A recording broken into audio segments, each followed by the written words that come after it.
विश्व आदिवासी दिवस अर्थात विश्व मूल निवासी दिन की भारत के तमाम मूल निवासी भाइयों को मैं शुभेच्छा देता हूं।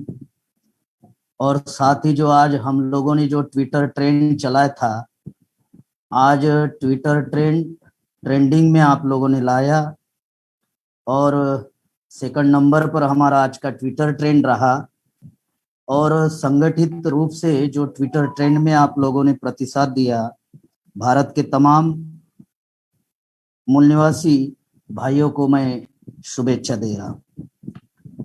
साथियों, आज राष्ट्रीय आदिवासी एकता परिषद के द्वारा 9 अगस्त विश्व आदिवासी दिन के अवसर पर आज जो प्रबोधन कार्यक्रम लगाया गया, इस प्रबोधन कार्यक्रम में जो 2 सब्जेक्ट खास करके चर्चा में रखे गए, एक है यूनिफॉर्म सिविल कोड और दूसरा है बीएचयू के प्रोफेसर ज्ञानेश्वर चौबे द्वारा आदिवासियों को विदेशी घोषित करने का जो कार्यक्रम देश भर में शुरू कर दिया है ब्राह्मणों द्वारा। तो ऐसे 2 सब्जेक्ट साथियों आज चर्चा में रखे गए हैं। यूनिफॉर्म सिविल कोड को लेकर बहुत सारी बातें 2016 में जो बामसेप का राष्ट्रीय अधिवेशन मध्य प्रदेश भोपाल में हुआ था, उस अधिवेशन में करीबन 45 मिनट यूनिफॉर्म सिविल कोड के ऊपर बात रखी गई है और वो वीडियो भी यूट्यूब पर अवेलेबल है। इसलिए विस्तार से यूनिफॉर्म सिविल कोड के ऊपर अभी बात रखने की बजाय मैं कुछ यूनिफॉर्म सिविल कोड के जो महत्वपूर्ण जो बिंदु है उसके ऊपर आप लोगों के सामने बात रखना चाहता हूं। साथियों, यूनिफॉर्म सिविल कोड 2016 में इसलिए चर्चा में लाया गया था क्योंकि उत्तर प्रदेश में चुनाव था और बीजेपी ने प्लान बनाकर, आरएसएस के लोगों ने प्लान बनाकर ये यूनिफॉर्म सिविल कोड चर्चा में लाया और खास करके मुसलमानों को बड़े पैमाने पर टारगेट किया गया। और इस यूनिफॉर्म सिविल कोड के विरोध में सुप्रीम कोर्ट में राष्ट्रीय आदिवासी एकता परिषद के द्वारा केस दायर की गई, एफिडेविट फाइल किया गया। और ये करने के लिए जब बामसेप के राष्ट्रीय अध्यक्ष वामन मेश्राम साहब द्वारा जब मुझे दिल्ली में 1.5 महीना रखा गया और सुप्रीम कोर्ट के लॉयर के साथ में जब 1.5 महीना मैं रहा, तो आदिवासियों के बहुत सारे जो हमारे हाई कोर्ट के भी जो लॉयर है उनसे भी जब हमारी बातचीत हुई तो उन्होंने भी मुझे यही समझाने की कोशिश की कि यूनिफॉर्म सिविल कोड जो है ये तो मुसलमानों का मामला है, आप क्यों टेंशन ले रहे।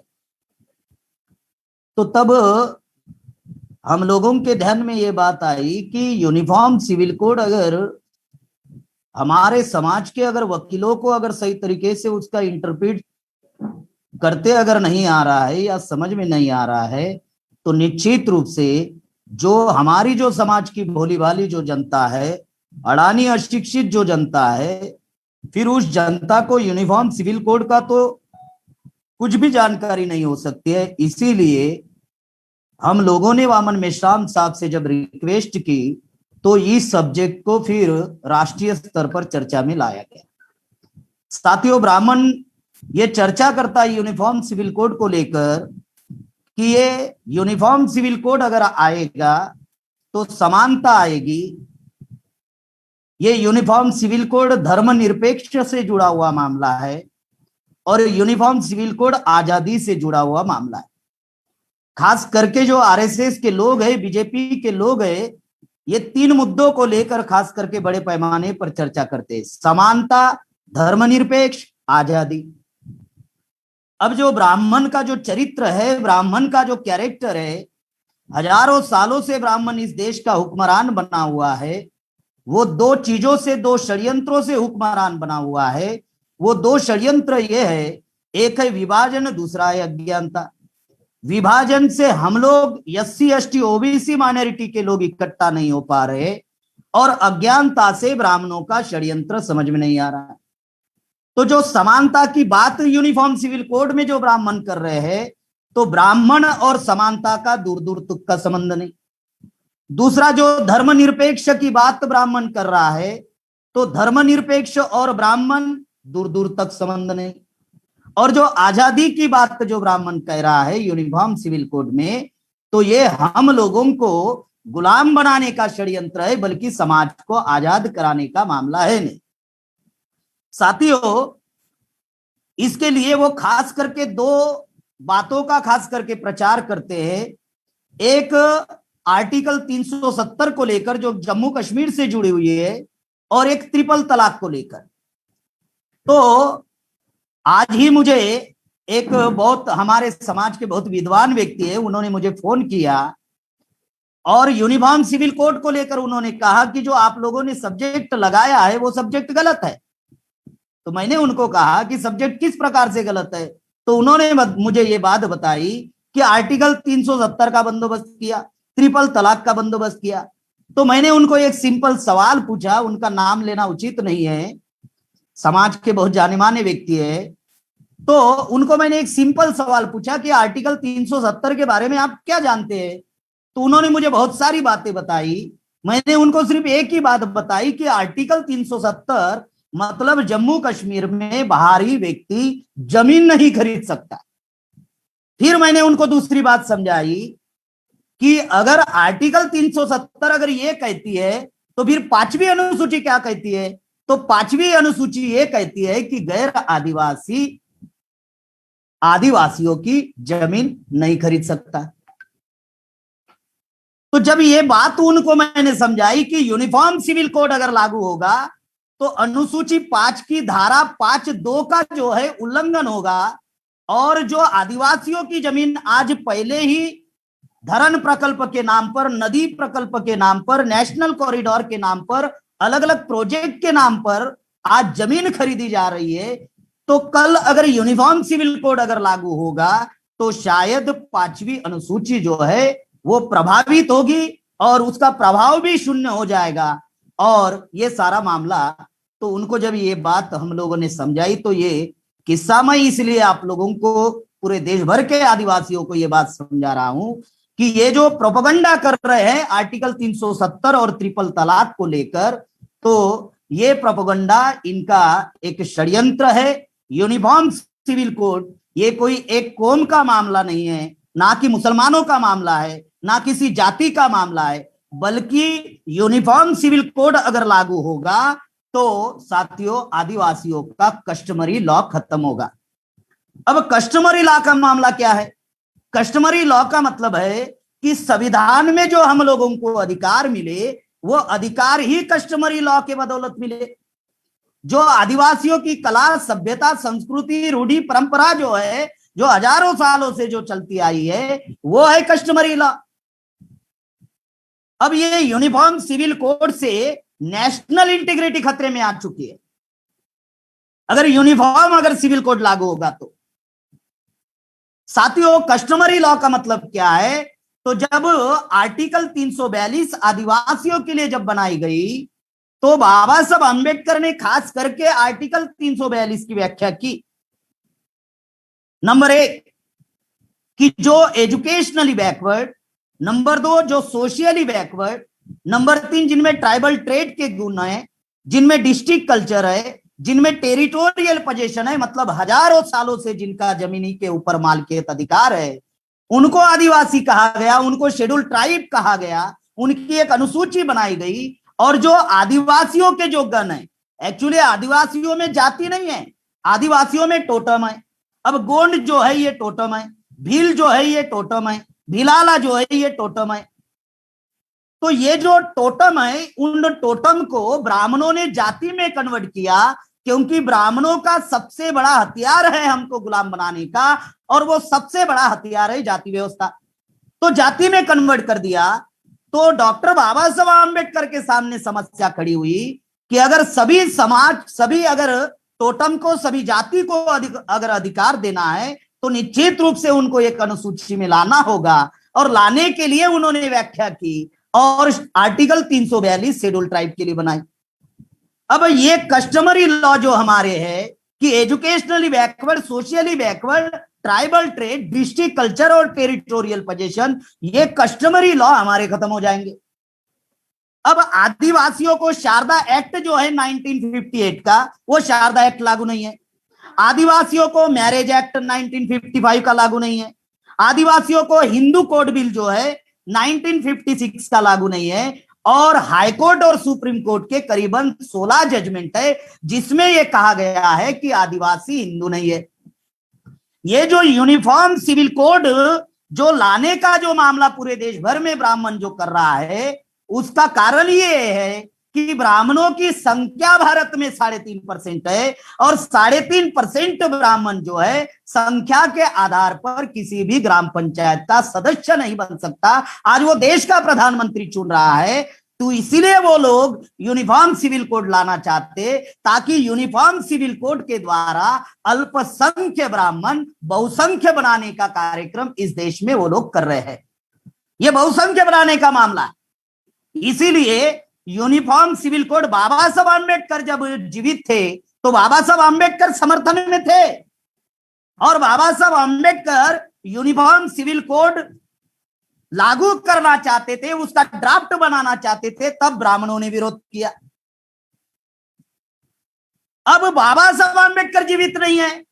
जिन ब्राह्मणों ने बाबा साहब आम्बेडकर के वक्त विरोध किया, आज वो ब्राह्मण यूनिफॉर्म सिविल कोड का ढिंढोरा पीट रहा है। इसका अर्थ ये होता है, अगर बाबा Saheb Ambedkar uniform civil code बनाते तो जो धर्म की जो स्वतंत्रता बाबा साहब आम्बेडकर ने आर्टिकल 25 से लेकर आर्टिकल 29 तक जो बाबा साहब आम्बेडकर ने धर्म की स्वतंत्रता दी, तो शायद Baba Saheb Ambedkar uniform civil code Bharat में जो अलग अलग धर्म है, भारत में जो अलग अलग कला सभ्यता संस्कृति के लोग निवास करते हैं, उन लोगों को ध्यान में रखकर बाबा Saheb Ambedkar uniform civil code लाना चाहते थे, जिसका ब्राह्मण विरोध कर रहे थे। आज बाबा साहब जीवित नहीं है तो आज वो लाना चाहते हैं और लाने के पीछे का एक ही कारण है कि वो अल्पसंख्य ब्राह्मणों को बहुसंख्य बनाना चाहते। दूसरा साथियों, राष्ट्रीय आदिवासी एकता परिषद ये बामसेब के द्वारा निर्माण किया गया संगठन है और ये 1992 में ये राष्ट्रीय आदिवासी एकता परिषद बना। आज उसको 29 साल हो रहे हैं और मान्यवर वामन मेश्राम साहब के नेतृत्व में, उनके मार्गदर्शन में संरक्षण है संगठन के। आज 22 राज्य और करीबन 198 जिलों में यह संगठन फैला हुआ है। जब आदिवासियों में आज 29 साल में जिस प्रकार से जागृति और जन जागृति और का जो महाअभियान पूरे देश भर में बामसेब के द्वारा जब शुरू हुआ और जो आदिवासी ये जो मूल निवासी बहुजन समाज की जो विचारधारा है, उस विचारधारा से जब जुड़ने लगा, बामसेब से जब जुड़ने लगा, तो जो आदिवासी समाज में जो कांग्रेस बीजेपी आरएसएस के द्वारा, कम्युनिस्टों के द्वारा जो संगठन बनाए गए, खास करके उस संगठनों के द्वारा जो है ये गलत प्रचार शुरू किया और ये कोशिश वो लोग कर रहे हैं कि जो वामन मेश्राम साहब के द्वारा जो इस देश में राष्ट्रव्यापी आंदोलन चल रहा है, 6743 जातियों को जोड़ने का जो अभियान चल रहा है, इस महाअभियान में आदिवासी समाज के लोग ना जुड़े, इसीलिए वो लोग ऐसा प्रचार करते हैं। क्या प्रचार करते हैं? पहला प्रचार करते हैं कि बामसेब के लोग जो है वो आदिवासी शब्द का विरोध करते हैं और मूल निवासी शब्द लाना चाहते हैं। दूसरा प्रचार करते हैं कि मरान गोम के जयपाल सिंह मुंडा जी ने आदिवासी शब्द कहा था, लेकिन बाबा साहब आम्बेडकर ने लिखा नहीं, ऐसा वो प्रचार करते हैं। इस संदर्भ में हम लोगों ने अभी 2 किताबें लिखी है। पहली किताब सीए, एनआरसी और एनपीआर के द्वारा आदिवासियों का नुकसान एवं परिणाम, उस पर एक चैप्टर हम लोगों ने यही लिखा जो सवाल समाज में हमारे लोग, बुद्धिजीवी जो लोग हैं, वो लोग ये सवाल खड़े करते हैं, तो वो चैप्टर हम लोगों ने वहां पर लिखा। दूसरा, अभी आज ही एक नई किताबों का प्रकाशन मेश्राम साहब के द्वारा हो रहा है और उस किताब का नाम है विश्व आदिवासी दिवस अर्थात विश्व मूल निवासी दिवस, और इस किताब में हमने इस सवालों के सारे जवाब दे दिए। अब हम लोग राष्ट्रीय आदिवासी एकता परिषद के द्वारा और वामन मेश्राम साहब के मार्गदर्शन में इस देश में आदिवासियों के लिए भारत के इतिहास में पहली बार tribal research and development centre निर्माण किया। वो आज वर्तमान के जिनको हम लोग शूद्र कहते हैं, पिछड़ा वर्ग कहते हैं, जिनका सबसे ज्यादा ब्राह्मणाइजेशन हुआ। तो साथियों, इस प्रकार से 3 भाइयों को इन विदेशी यूरेशियन ब्राह्मणों के आक्रमण की वजह से हम लोगों को अलग रहना पड़ा। जब अंग्रेज भारत में आए तो अंग्रेजों ने इस देश की परिस्थितियों का अध्ययन किया और अध्ययन में यह बात सामने आई कि यहाँ का जो मूल निवासी बहुजन समाज है ये ब्राह्मणों का गुलाम है। इसलिए अंग्रेजों ने हम मूल निवासी बहुजन समाज को गुलाम नहीं बनाया बल्कि ब्राह्मणों को गुलाम बनाया और अंग्रेज हमारे समाज का विकास एवं कल्याण करने के लिए हमारी समाज की जनगणना करना शुरू कर दी। और अंग्रेजों ने पहली जनगणना 1871 में की और तब आदिवासियों के लिए अंग्रेजों ने अदर रिलीजियस में आदिवासियों को तब डाल दिया। जब फिर उसके बाद में जब जनगणना हुई 1881 में, तब अंग्रेजों ने सबसे पहले आदिवासियों के लिए एबोरिजिनल शब्द का प्रयोग किया। फिर जब 1891 में गिनती हुई तब अंग्रेजों ने हम लोगों को फॉरेस्ट ट्राइब कहा, यानी वन जनजाति कहा। फिर 1901 से और 1911 में अंग्रेजों ने हम लोगों को एनिमिस्ट ये शब्द प्रयोग किया, खास करके आदिवासियों के लिए। एनिमिस्ट का मतलब होता है जीववादी। फिर उसके बाद में जब 1931 की गिनती हुई तो आदिवासियों के लिए अंग्रेजों ने प्रिमिटिव ट्राइब मतलब आदिम जनजाति शब्द का प्रयोग किया। और जब 1941 में जब गिनती हुई तब आदिवासियों के लिए ट्राइब शब्द कहा गया। और जब संविधान सभा का जब मामला आया तो संविधान सभा में खास करके 1 दिसंबर 1948 में बाबा साहब आंबेडकर ने एबोरिजिनल शब्द के बजाय शेड्यूल ट्राइब ये शब्द क्यों लिखा गया, ये बाबा साहब आंबेडकर ने उसका एक्सप्लेनेशन किया। 1 दिसंबर 1948 में मरान गोम्प के जयपाल सिंह मुंडा उस दिन हाजिर संविधान सभा में नहीं थे। और जब दूसरे दिन 2 सितंबर 1948 में जब मरान गोम्प के जयपाल सिंह मुंडा जी जब संविधान सभा में आए तब उन्होंने यह सवाल खड़ा किया कि आदिवासियों के लिए आदिवासी शब्द प्रयोग किया जाए, शेड्यूल ट्राइब शब्द प्रयोग नहीं किया जाए, और तीव्र विरोध किया। बाबा साहब आंबेडकर ने ये जो तीव्र विरोध, जो आक्रोश जयपाल सिंह मुंडा जी का जो संविधान सभा में दिखा, तो बाबा साहब आंबेडकर ने उसके तथ्य और उसके विश्लेषण संविधान सभा में रखे। और जब संविधान सभा में रखे तो बाबा साहब आंबेडकर ने ये जो अंग्रेजों द्वारा जो गिनती करते आई उसमें ही आदिवासी शब्द नहीं था, नंबर 1 का मुद्दा। नंबर 2 का मुद्दा, जो संविधान सभा में ट्राइब के लिए जो कमिटी बनाई गई थी उस कमिटी ने किसी भी प्रकार का कोई प्रस्ताव ही दिया नहीं। और तीसरा मुद्दा, बाबा साहब आंबेडकर ने मरान गोम्प पे जयपाल सिंह मुंडा जी को समझाते हुए कहा कि आदिवासी ये सामान्य शब्द है, इसका कानूनन कोई डिजूरे नहीं है, कोई अर्थ नहीं है।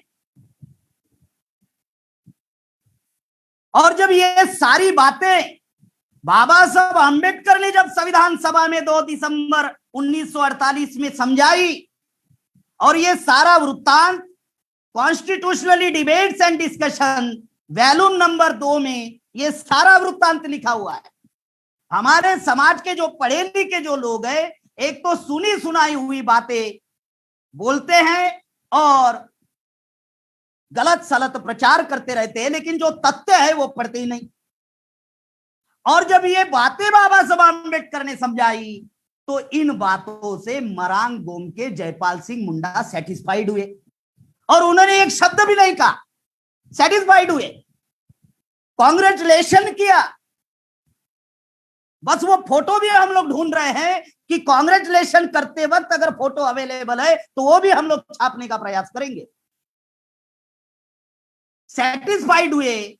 जब ये किताब जब हम लोग लिख रहे थे तब हमने वामन मेश्राम साहब को मैंने सवाल पूछा कि जयपाल सिंह मुंडा सेटिस्फाइड कैसे हुए? इतना तीव्र आक्रोश जिस व्यक्ति ने किया आदिवासी शब्द को लेकर, तो वो सेटिस्फाइड कैसे हुए? तो मुझे मेश्राम साहब ने जवाब दिया उनके अनुभव के आधार पर और कहा कि जयपाल सिंह मुंडा जी भी इंग्लैंड में पढ़ाई किए, बाबा साहब आम्बेडकर भी इंग्लैंड में पढ़ाई किए, शायद हो सकता है दोनों की मुलाकात हुई होगी, उस पर चर्चा भी हुई होगी और दोनों भी फॉरेन एजुकेशन लिए हुए थे, इसीलिए उनकी अंडरस्टैंडिंग बेटर थी। जो अभी के जो बुद्धिजीवी लोग हैं, जो जयपाल सिंह मुंडा जी को लेकर और बाबा साहब आम्बेडकर को लेकर जिस प्रकार से प्रचार करते हैं, तो उनकी तुलना में मरांग गोमके जी की जो अंडरस्टैंडिंग थी वो हाई थी। इस वजह से वो सेटिस्फाइड हुए और उनको कानूनन जो लैंग्वेज बाबा साहब आम्बेडकर समझा रहे थे वो उनको समझ में आया और वो सेटिस्फाइड हो गए। फिर भी ये लोग चिल्ला रहे हैं आदिवासी शब्द नहीं लिखा। तो हमारे 2-3 सवाल है जो समाज में ऐसे गधेपंथी जो लोग कर रहे हैं उनको एक सवाल है, 2 सवाल। नंबर 1, पहला सवाल, चलो जयपाल सिंह मुंडा जी ने आदिवासी शब्द लिखने के लिए कहा, बाबा साहब ने लिखा नहीं, चलो मानते, चलो आपकी बात को मानते। फिर जयपाल सिंह मुंडा तब नॉमिनेट होकर गए थे, 70 के दशक तक तो वो चुन कर गए थे, तो उनको किसने रोका आदिवासी शब्द ना लिखने के लिए? नंबर 1 सवाल खड़ा होता है। नंबर 2 सवाल ये खड़ा होता है, और 70 के दशक तक मरांग गोमके जयपाल सिंह मुंडा जी ने जब तक जीवित थे तब तक कोई वाक्यांश भी उन्होंने नहीं किया, संविधान सभा में नहीं, और फिर उन्होंने ना लोकसभा और किसी भी तरह का उन्होंने वाक्यांश किया। अब दूसरा हमारा सवाल है उन लोगों को जो लोग ऐसा प्रचार करते हैं कि अभी संविधान में आर्टिकल 368 के द्वारा संविधान में संशोधन किया जाता है, तो अभी 42 सांसद है, 450 विधायक है, फिर बाहर चिल्लाने के बजाय ये जो 42 सांसद और 450 जो विधायक है, इनको किसने रोका है आदिवासी शब्द लिखने के लिए? ये चाहे तो विधानसभा में और लोकसभा में प्रस्ताव पारित कर सकते हैं, ये कर नहीं रहे हैं और ये चिल्ला रहे हैं। इसका अर्थ ही ये होता है कि बाबा साहब आम्बेडकर की और जयपाल सिंह मुंडा जी की जो विचारधारा है, ये परिवर्तनवादी विचारधारा है, ये अमूलाग्र बदल लाने वाली विचारधारा है, जिससे आदिवासियों का विकास एवं कल्याण हो सकता है। इस विचारधारा से आदिवासी ना जुड़े, बाबा साहब आम्बेडकर के विचारधारा से आदिवासी ना जुड़े, इसीलिए ये लोग ऐसा प्रयास करते हैं और आदिवासियों को बाबा साहब आम्बेडकर के विरोध में खड़ा करने का काम करते हैं। बाबा साहब आम्बेडकर के विरोध में खड़ा करने का मामला है, बामसेब के विरोध में खड़ा करना, और बामसेब के विरोध में खड़ा करने का मामला है जो देश भर में वर्तमान में जो वामन मेश्राम साहब राष्ट्रव्यापी जो आंदोलन चला रहे हैं उनके विरोध में खड़ा करने का मामला है। साथियों, जब बाबा साहब आम्बेडकर आंदोलन चला रहे थे, क्रांतिवीर बिरसा मुंडा के बाद में, क्रांतिवीर बिरसा मुंडा की मृत्यु 9 जून 1900 में होने के बाद में आदिवासी समाज में कोई नेशनलाइज लीडरशिप या कोई बुद्धिजीवी लीडरशिप पैदा नहीं हुई। जब लीडरशिप ही नहीं थी, हमारे समाज नेतृत्वहीन समाज था और बाबा साहब आम्बेडकर लड़ाई लड़ रहे थे, तब आदिवासी बाबा साहब आम्बेडकर के साथ में नहीं था, बल्कि आदिवासी गांधी जी के साथ में था, और गांधी जी ने आदिवासियों के सिर के ऊपर ठक्कर बापा को बिठा दिया था। अब ठक्कर बापा गांधी जी का चेला, आदिवासी ठक्कर बापा से जुड़े हुए, ठक्कर बापा गांधी जी से जुड़ा हुआ, इसीलिए समस्त आदिवासियों का ब्राह्मणाइजेशन हुआ और ठक्कर बापा ने आदिवासियों को गिरिजन बनाने के लिए पूरी ताकत लगाई, हिंदू बनाने के लिए पूरी ताकत लगाई। इस षड्यंत्र को हम लोगों को समझना होगा कि बाबा साहब आम्बेडकर के साथ में हमारे समाज के लोग नहीं थे, फिर भी बाबा साहब आम्बेडकर से जितना हुआ उतना उन्होंने करने की कोशिश की अब बाकी का करने के लिए ये 42 सांसद और 450 विधायक को किसने रोका हुआ है? ये कर नहीं रहे हैं। इसका कारण ये है कि ये हमारे समाज के प्रतिनिधि नहीं है। दिखने में आदिवासी समाज के प्रतिनिधि दिखते हैं, लेकिन वो पार्टी हाईकमांड के गुलाम है, दलाल है। और इस वजह से ये लोग ऐसा प्रचार करते हैं। इसीलिए मैं आदिवासियों को एक मौलिक संदेश मैं देने का कोशिश कर रहा हूं पूरे देश भर में कि अब जो मेश्राम साहब के द्वारा जो पूरे देश भर में राष्ट्रव्यापी आंदोलन चल रहा है, हम आदिवासियों ने ये गलती नहीं करनी चाहिए। जो गलती बाबा साहब के आंदोलन के दौरान की, तब हमारा समाज अज्ञानी था, अजागरूक था, लेकिन भामसेप ने जो 45 साल में जो इस देश में जनजागरण किया और इस वजह से जो हमारे समाज में जो जागृति आई और हमारे समाज का जो तर्क डेवलप हुआ, उस तर्क के आधार पर कम से कम हम लोगों ने सोचना चाहिए आदिवासी ये हमारी पहचान है। आदिवासी नाम की कोई जाति भारत में नहीं है। जैसे किसान नाम की पहचान है और किसान नाम की कोई जाति नहीं है, उसी प्रकार से आदिवासी नाम की कोई जाति नहीं है, यह हमारी पहचान है। इस बात को हम लोगों को समझना जरूरी है। अगर हम आदिवासी आदिवासी सोच रखेंगे और रहकर काम करने की कोशिश करेंगे तो ये तो अल्पजन वाला मामला है। हमारी संख्या 7.5% है, ये हम लोगों को अल्पजन बनाने का मामला है। और जो मूल निवासी कंसेप्ट है, ये मूल निवासी कंसेप्ट ऐसे हवा में थोड़ी है। ये मूल निवासी कंसेप्ट डीएनए के आधार पर, साइंस के आधार पर साबित हुआ और डीएनए ऑथेंटिक है। ये जो प्रोफेसर ज्ञानेश्वर चौबे ने ये तो क्रोमोसोम के आधार पर कह रहा है आदिवासी विदेशी है, क्रोमोसोम ऑथेंटिक नहीं है, डीएनए ऑथेंटिक है। अगर डीएनए के आधार पर अगर हम एससी एसटी ओबीसी माइनॉरिटी अगर मूल निवासी है, मूल निवासी से हम बहुसंख्य हो रहे हैं, हमारी ताकत ज्यादा हो रही है। जैसे मुसलमान को अल्पसंख्याक कहते हैं, जैसे सिखों को अल्पसंख्याक कहते हैं, जैसे क्रिश्चियनों को अल्पसंख्याक कहते हैं, उसी प्रकार से आदिवासियों को आदिवासी के नाम पर जिस प्रकार से हमारे समाज में जो लोग अभियान चला रहे हैं, इस बात को ध्यान में रखना होगा। अगर हम लोगों को शासक अगर बनना है, हमारी समस्या का समाधान अगर करना है, तो हम आदिवासी आदिवासी बनकर रहेंगे तो प्रधानमंत्री छोड़ो, किसी भी राज्य का मुख्यमंत्री हम लोग नहीं बना सकते। आदिवासी के नाम पर किसी राज्य का मुख्यमंत्री नहीं बना सकते। अगर आदिवासी के नाम पर अगर हम लोग ढिंढोरा पीट रहे हैं। अब बहुत सारे लोगों को क्या लगता है, अगर मूल निवासी कहेंगे तो फिर आदिवासी के सारे अधिकार सब ले लेंगे। कैसे ले लेंगे भाई? है संविधान में जो अधिकार दिए हुए हैं, आर्टिकल 340 पिछड़ों के लिए उनकी व्याख्या की गई। एजुकेशनली बैकवर्ड, सोशली बैकवर्ड, जिनके साथ अनटचेबिलिटी का व्यवहार नहीं हुआ। शेड्यूल कास्ट, उनकी व्याख्या की गई, जिनके साथ अनटचेबिलिटी का व्यवहार हुआ। आदिवासियों की व्याख्या की गई। कैसे लेंगे अधिकार? अब किसान भी मूल निवासी है तो किसान भी किसान है। अब मुसलमान भी मूल निवासी कंसेप्ट में आ रहे हैं, सिख भी मूल निवासी कंसेप्ट में आ रहे हैं, तो क्या ये आदिवासी का अधिकार खत्म होगा? क्या आदिवासी का रिजर्वेशन छीन लेंगे? ये जो भ्रम जो लोगों में है, इस बात को ध्यान में रखना होगा। एक कंसेप्ट को समझना बहुत जरूरी है। इस देश में ब्राह्मण हम लोगों को अलग अलग करके पिटाई करना चाहता है।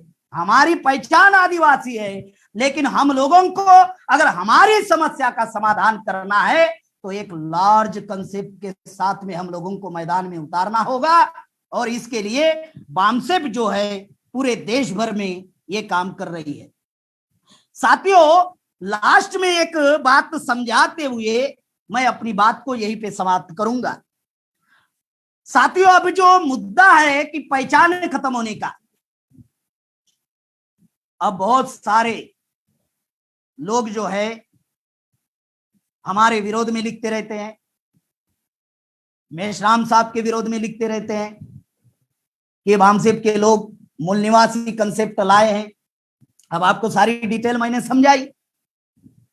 अब पहचान जो है आदिवासियों की, ये क्या हम लोग आदिवासी की पहचान खत्म कर रहे हैं या दुश्मन पहचान खत्म कर रहा है, इसको समझना बहुत जरूरी है साथियों। इस देश में आदिवासियों को नक्सलवाद के नाम पर मारा जा रहा है, इस देश में आदिवासियों को हिंदू बनाया जा रहा है, इस देश में आदिवासियों को विदेशी घोषित किया जा रहा है, इस देश में आदिवासियों को जल जंगल जमीन से विस्थापित किया जा रहा है, इस देश में आदिवासियों की कला सभ्यता संस्कृति जो है वो खत्म की जा रही है। और ये कौन कर रहा है? तो ये कांग्रेस कर रही है। कांग्रेस षड्यंत्र करके ये काम कर रही है, बीजेपी षड्यंत्र करके ये काम कर रही है, कम्युनिस्ट षड्यंत्र करके ये काम कर रहे हैं, आरएसएस के लोग षड्यंत्र करके ये काम कर रहे हैं। यानी एक ब्राह्मण कहता है मार्कंडेय काटजू आदिवासी ही मूल निवासी है, ही आदिवासी ही मूल निवासी है। दूसरा ब्राह्मण ज्ञानेश्वर चौबे कहता है ना, आदिवासी विदेशी है। तीसरा ब्राह्मण मोहन भागवत कहता है भारत के सभी नागरिकों का डीएनए एक है। ये ब्राह्मण जो है हम एससी एसटी ओबीसी में झगड़ा लगाने का काम कर रहा है, हम एससी एसटी ओबीसी में कंट्रोवर्सी पैदा करने का काम कर रहा है, हम एससी एसटी ओबीसी में सेग्रीगेट करने का काम कर रहा है, हम एससी एसटी ओबीसी में कॉन्फ्लिक्ट करने का काम कर रहा है। अब तथ्य क्या है? डीएनए क्या कहता है? डीएनए ये कहता है कि SC ST OBC and minority Bharat के मूल निवासी है और ब्राह्मण विदेशी है। ये तो ब्राह्मणों ने भी लिखकर रखा, पंडित जवाहरलाल नेहरू ने लिखकर रखा डिस्कवरी ऑफ इंडिया में, विदेश से आए हुए लोग हैं।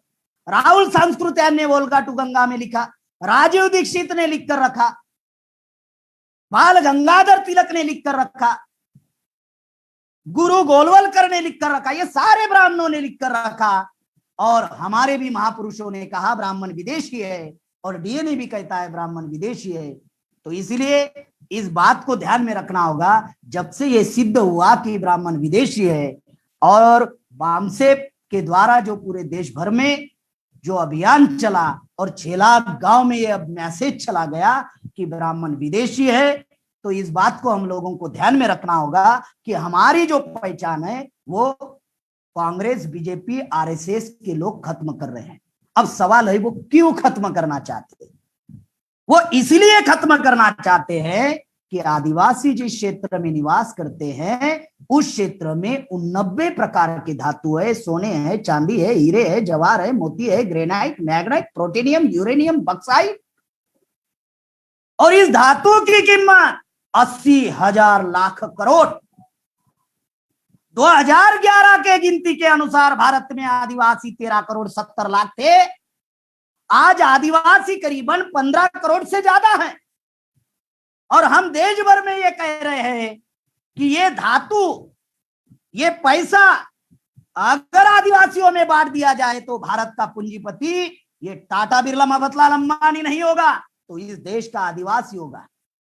ये बात ब्राह्मण जानता है, इसीलिए ब्राह्मण वो धातु चुराने के लिए, कब धातु चुरा सकता है?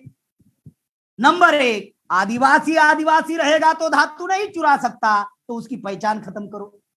नंबर 2, अनुसूची 5 की धारा 5(2) जो कहती है गैर आदिवासी जमीन नहीं खरीद सकता, तो वो धातु कैसे चुराएगा? तो इसलिए आदिवासी को भगा।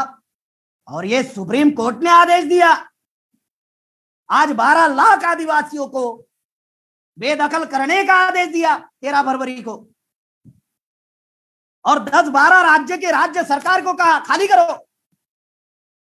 साथियों, देश की हालात और परिस्थिति बहुत गंभीर है और देश बहुत ही विकट परिस्थिति में चल रहा है और आदिवासी समाज जो है बहुत भयंकर परिस्थिति से गुजर रहा है। आने वाले दिनों में हमारी कौम को बचाना बहुत असंभव हुआ है। एक उदाहरण बताऊंगा, मध्य प्रदेश का दिंडोरी जिला का बैगा नाम की जाति है, उस बैगा नाम के जाति का नसबंदी कर दी ताकि वो जाति आगे उसकी प्रजनन हो ही ना। ये कार्यक्रम पूरे देश भर में चल रहा है, नसबंदी के कार्यक्रम पूरे देश भर में चल रहा है। इस बात को सभी को ध्यान में रखना होगा। इसलिए मेरा यही कहना है कि आदिवासियों की किसी भी समस्या का अगर समाधान नहीं हो रहा है, उसके दो कारण है। पहला कारण कि इस देश का शासक ब्राह्मण है, हम लोग नहीं है एससी एसटी ओबीसी के। हमारे जो नेता है वो दलाल भड़वे है। ये पहला कारण कि शासक ब्राह्मण है। और दूसरा कारण कि जिनको आप अपना प्रतिनिधि मानते हो वो हमारे प्रतिनिधि नहीं है, तो वो पार्टी और हाईकमांड के गुलाम है। इसलिए मैं तमाम आदिवासी भाइयों को ये बात कहना चाहता हूं, एक मैसेज देना चाहता हूं, अलग अलग रहकर लड़ाई लड़ने के बजाय, आइसोलेशन में रहकर लड़ाई लड़ने के बजाय, सेग्रीगेट होकर लड़ाई लड़ने के बजाय मिलजुल कर हम लोगों को लड़ाई लड़नी होगी। और मिलजुल कर लड़ाई लड़ने के लिए पूरे देश भर में वामन मेश्राम साहब के नेतृत्व में बहुजन क्रांति मोर्चा नाम का एक प्लेटफॉर्म बनाया गया। उन आदिवासी भाइयों को हम ये बात बताना चाहते हैं कि आप भी अपना झंडा डंडा एजेंडा लेकर आइए, हम भी अपना झंडा डंडा एजेंडा लेकर आएंगे।